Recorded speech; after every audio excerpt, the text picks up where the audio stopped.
is going to be met hard and met fast by number 31 of that defense, Daryl Green, a name that I have said again and again tonight.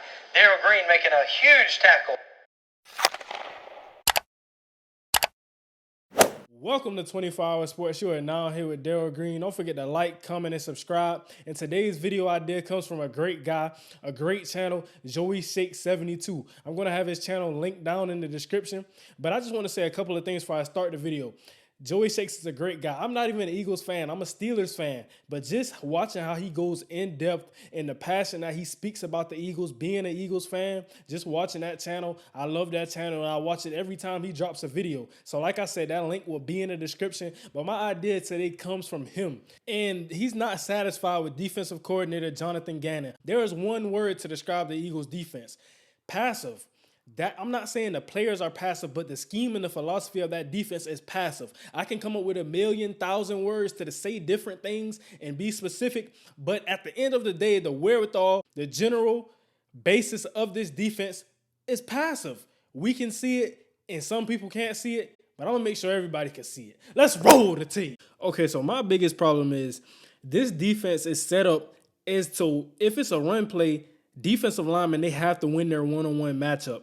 And that's just not going to happen all of the time. You should, instead of using your defensive linemen to fill gaps, they're the guys who have to win one-on-one matchups. Your linebackers have to win one-on-one matchups. Typically, we want to see linebackers running around free, making tackles. But that's not what we see a lot of times here. We're going to see White get caught up on guards. We're going to see TJ Edwards get caught up on guards. And they're getting caught up on guards. That's not a favorable matchup. Look at the right tackle and see how he gets that defensive tackle. He just beats him across his face. So he's out of the play now. If the defensive tackle wins this one-on-one matchup, now it's more favorable. But he doesn't. And look at the right guard. Look how he gets up to Edwards. So everybody's blocked.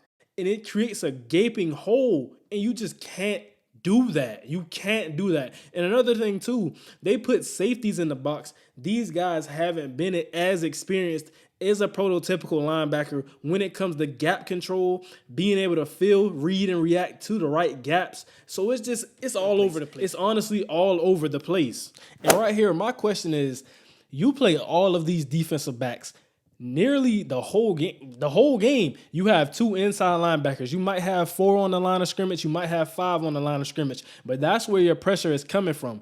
There's no disguising. You're not trying to confuse offensive linemen. You're sending everybody that's on the line of scrimmage. And your linebackers don't get any pressure. Safeties, they don't blitz. Nobody blitzes. If you've been watching the Eagles game, if you're a real Eagles fan, you know that. But my question is, if you're going to play all of these defensive backs, why don't you man up? Why don't you send pressure with the linebackers and play man coverage behind it? You have 5 defensive backs on the field a majority of the time, a majority of games. You're playing 5 defensive backs, and typically when you send these dime packages, you send these nickel packages, you want to play man. You want to play better coverage. You want to get guys who are used to playing coverage on the field, take linebackers off the field. But that's not what they do. They get dime and nickel packages and they still play zone behind it. And either way, you can have the best corner in the NFL. If the pressure is like this, you got one guy getting pressure. Aaron Rodgers gets out of the pocket.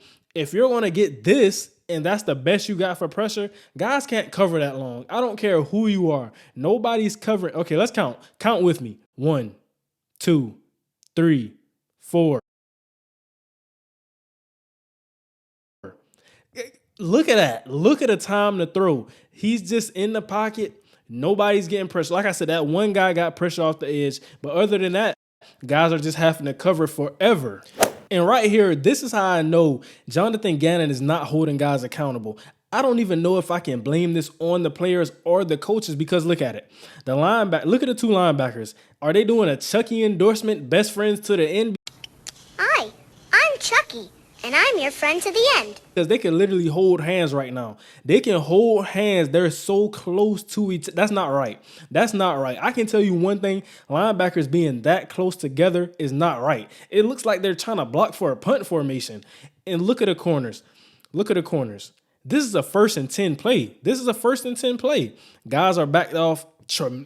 Look at their alignment. Just look at their alignment. And look at the linebackers.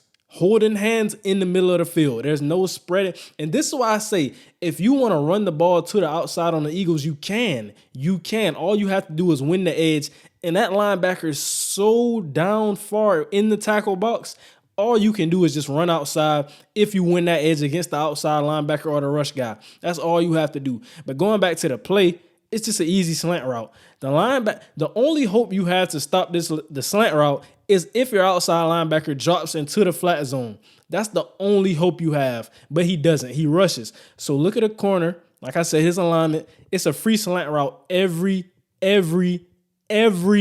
time. Free slant route, free 8 to 10 yards. Just look at it. That's passive. That's passive. Like I said, you guys you're asking so much out of your linebackers and your defensive linemen. It's just they're not going to look as good of players as they can be because you're asking a tremendous amount out of these guys. Look at the linebacker. 43, I believe that's Kaiser White. He has to win this one-on-one matchup in order to stop this play from a big gain because the Packers, they block it perfectly. The tackles get washed down. You send the guard in the tackle. You pull them to the other side, and all they have to do is get up on these linebackers. And I mean, they block it perfectly. The only guy that misses his block by just a bit is 69, the left tackle. He misses his block by a little bit, and the linebacker makes a play. But other than that, if 69 gets this block, you're betting on that safety in the front to make that tackle? That's what you're betting on? Aaron Jones, starting running back, top 10 running back? That's what you're betting on? Jonathan Gannon, be serious. And honestly, I don't think it takes a rocket science to understand why there is problems within this defense. Jonathan Gannon, his scheme and his philosophy is so passive that you're losing the numbers game. Teams are not outplaying you. You're losing the numbers game. You're losing from a schematical standpoint. A lot of times, some of these plays, you've lost the rep before the play even starts just because of your alignment, just because of your philosophy of how you want to play defense. And that just has to be fixed. Somebody has to say something because it's the same thing every week. There's no reason the Packers should have had 30 points on this team. No reason. It's bad. It has to be fixed.